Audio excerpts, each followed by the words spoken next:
Hello, my name is John. This is my wife Jackie, and we're the founders of Dreams for Haiti.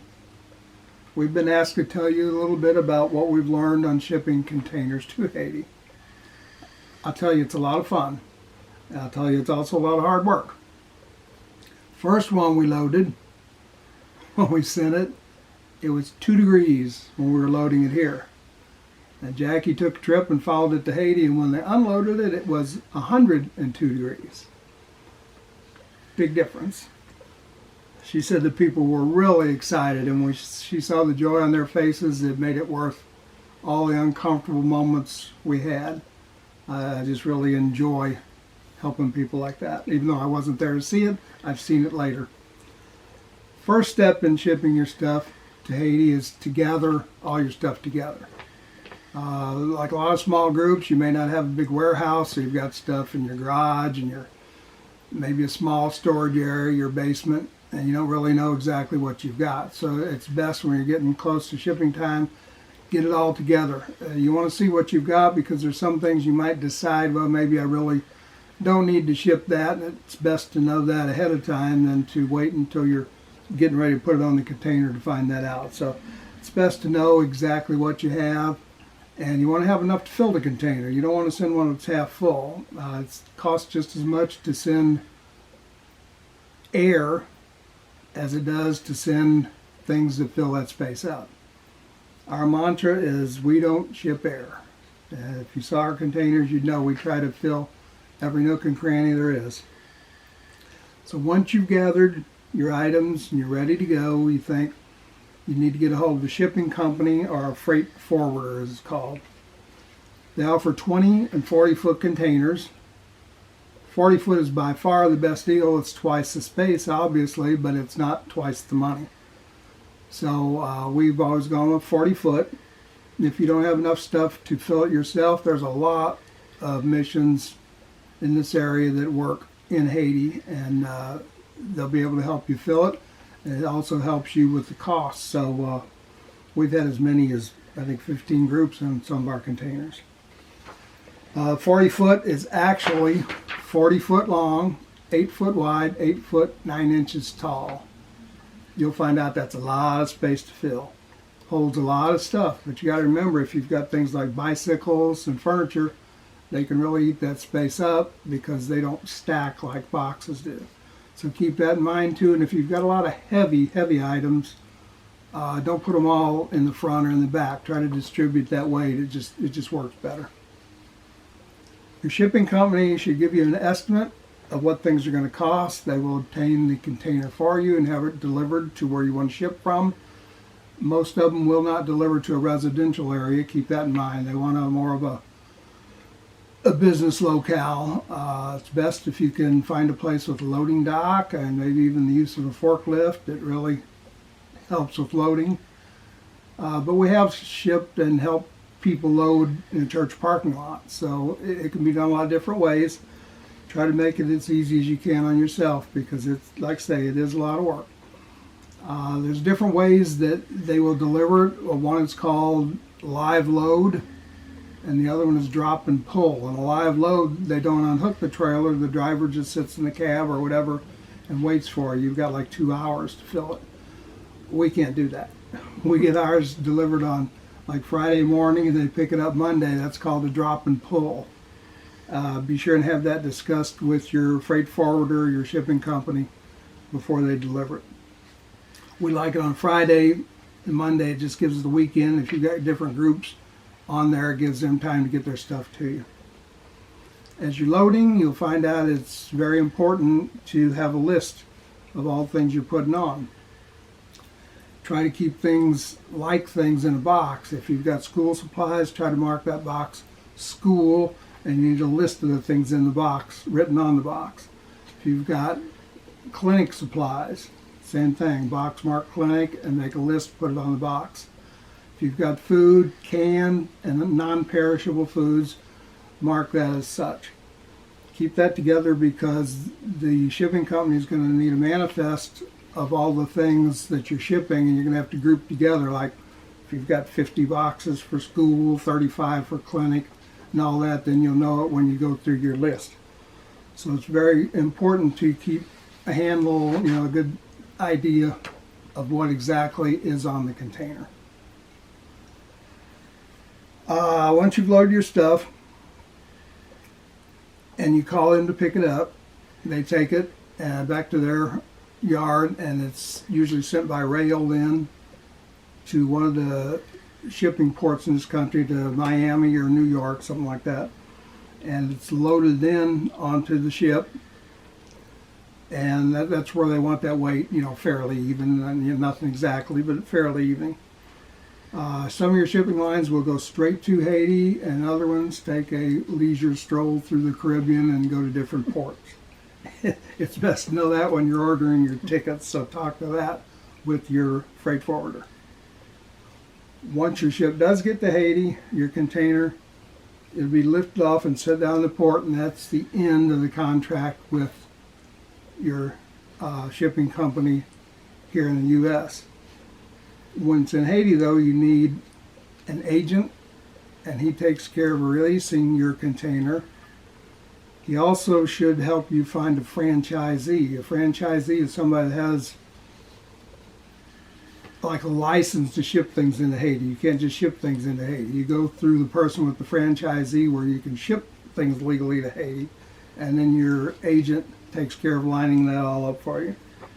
And he'll also help you find a port or a place to have your container pulled to where you can unload. And you've probably all heard horror stories about things that sit in the port for months and months, even a year. You got to remember, though, you've got a 2-week, I think it is, 2-week grace period from when your container gets there until it should clear customs and be pulled away. If it's longer than that grace period time, they start charging you anywhere from $30 to $70 a day for it to sit there. And they charge you even if the port's closed. Around Christmas time, the ports will close, but if your container's there, they're going to keep charging you that daily fee. And that horror stories I mentioned, those aren't just stories. We personally know people that have had their stuff set and set and set, and that fee just keeps rolling. Excuse me. Tell you an interesting story about how we found our agent. Jackie was on a trip to Haiti, and they visited the school. And while they were in the school, they were, looking at the rooms and everything. And when she came back to the States sometime later, there was a young man that came to St. Louis Bible College. He wanted to be a preacher. But he wasn't at the school that day. He was at the school, but he was out that day, so Jackie didn't meet him there. We met him here in St. Louis when he was at the Bible College. And we got to be friends with him here. When we went back to Haiti, we kept up that friendship. This was in the 80s. And now, when we go to Haiti, a lot of times we'll spend time at his house. It just seems ironic to me, when we got ready to ship, he said that was his tent making job, to get things released through customs. So we think we plan ahead. I think God set this up years ago when we met this guy here in St. Louis in the 80s, and he's getting our containers out now. I think it's just great. During the time your container's sailing around in the Caribbean, you've got work to do here. You don't just kick back. You've got papers that need to be gotten in order. Some need to be notarized, different papers, and all this has to be sent. You have to DHL it to your agent in Haiti. He will need these things to get your container released through customs. Your agent also hire a truck driver to get your container pulled to where you want to unload. You have a short amount of time. The driver will just sit there when you unload the container. Then he'll take it back to the shipping or to the port, and it'll be returned to your shipping company. Other thoughts, shipping have helped us. We've hired a guy from our local church that we know pretty well, and he hires 10 or 12 young men there that work for him, and they unload the containers. We pay them pretty well, and we also give them a box of food to take home to their families. And he's told them that if they throw, steal, or break anything, that they're not going to work for him ever again.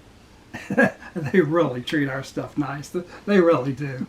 They do a fabulous job, and like I said, we pay them well, and they look forward to us coming again because they're asking our friend, when they come again, can we help? So we really appreciate having them. Another thing that helps on your containers, if you've got a lot of groups, when they're unloading, they unload fast, and they don't want to read your label. So what we do is have each group have a different color tape. And they put a strip of this tape, you don't have to wrap the whole box in it, a 3 or 4 inch piece of tape maybe. And they just see that color, and they stack all the boxes of that color in one area and all the boxes of another tape color in another area. It works real well for them being faster. It also works when the Haitian people are coming to pick it up. A lot of our groups are headquartered up here, but whoever comes to pick up their stuff has to pick it up. We thought it was just great. One of the groups, when they first shipped with us, I think their color was purple, and the guy that came to pick it up had a purple shirt on. Jackie said it, it was really neat. We liked that. Very easy to see that he was actually there after that stuff.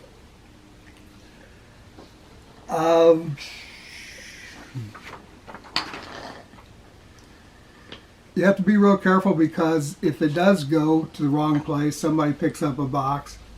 Our groups work all over in Haiti, some to the south, some in Port-au-Prince, some to the north, some over in La Gonave, the island, and it's logistically, it gets to be a nightmare to get these things returned to the right people. So it's best, like I say, to color code them and also have people you trust to get them unloaded into the right people. Hopefully you will find a safe place, hopefully with a wall around it, and hire a guard. We've seen people get through the gate and crawl under the truck and try to get boxes of food and steal them all. And it gets to be a riot scene very quickly. It can get away from you. You want to guard from that the best you can. After shipping a lot of containers, one thing I want you to think about is when you look at your stuff, is it really important? Do they really need it? Is it worth shipping, or is it just junk? Haiti is a very poor country, we all know that, but the Haitians have dignity. Please send usable items. They don't want your junk.